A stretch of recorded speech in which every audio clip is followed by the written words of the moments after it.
श्री राम समर्थ। नवंबर 10। राम का सानिध्य हो तो दुख और चिंता की क्या बात। जिसे हम अपना या मेरा कहते हैं उस पर हमारा कोई अधिकार नहीं होता। खुद हमें अपना भरोसा नहीं होता, इसका हमें अनुभव है। फिर भी वियोग का दुख अपार होता है। किंतु तुम तो विचारवान हो, ज्ञानवान हो, तो थोड़ा विचार करो। जहाँ सारी सत्ता राम के हाथ में है, वहाँ हम मनुष्यों की क्या गति है। अतः विचार कर दुख को मिटाओ और सबका संतोष करो। सब कुछ समर्पण कर दिया है तो वास्तव में हमें चिंता या आकुलता नहीं होनी चाहिए। यह केवल शब्दों का खेल नहीं है। अर्पण कर देने के बाद चिंता क्यों, आकुलता क्यों। परमात्मा हमारी सब स्थलों में और सब कालों में चिंता करता है। इस भरोसे का सबको खास अनुभव है। भगवान पर पूर्ण विश्वास रखकर उपवास आदि नहीं करने चाहिए। उपवास शब्द अभी अभी व्यवहार में आया है। हमें थोड़ा आगे बढ़कर उपवास के बदले उपासना शब्द ग्रहण करना चाहिए और सदा भगवान की उपासना करनी चाहिए। उपासना ही मुख्य है।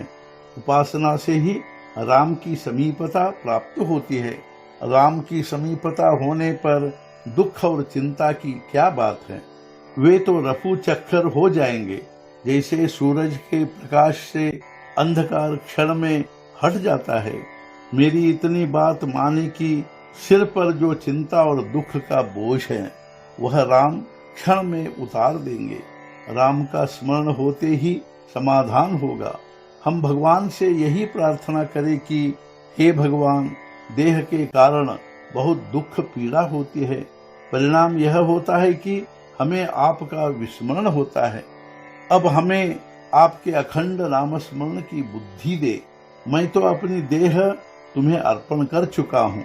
यह निश्चय करे कि परमात्मा बहुत दयालु है, वह हमारा हित ही करेगा। भगवान अपने पास ही हैं, ऐसा समझकर धीरज नहीं छोड़ना चाहिए। उसका नाम लेने से कृपा बनी रहेगी।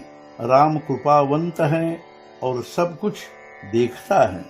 हमारे नसीब से जो कर्म हमारे जिम्मे आया है उसे भगवान का नाम लेते हुए पूरा करना चाहिए। अखंड नाम स्मरण करने से रघुनंदन कृपा ही करेंगे।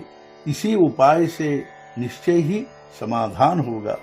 असल में दुख का कारण तो यही होता है कि भूतकाल की बातों का हम अकारण स्मरण करते रहते हैं और भविष्य की अनावश्यक बातों का चिंतन करते हैं।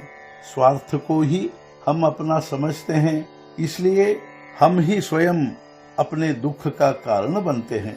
हम स्वयं सभी बातों के धनी हैं, ऐसा समझकर बरतते रहे। इसलिए सुख दुख चिंता शोक आदि के भी मालिक बने। सुख दुख में चित्त स्थिर नहीं रहता, ऐसी चंचल अवस्था ही उसकी सत्य स्थिति होती है। सुख दुख परिस्थिति पर नहीं, हमारे मन के भान पर निर्भर होता है। दुख का असली कारण है कि हमने संसार को ही सत्य माना है। आज का मुख्य विचार, जब तक मैं ही देह हूँ यह भावना हो तब तक दुख बना रहेगा, यातनाएं होंगी। सार यही है कि देह की आसक्ति ही दुख है। सद्गुरुनाथ महाराज की जय। जय जय रघुवीर समर्थ।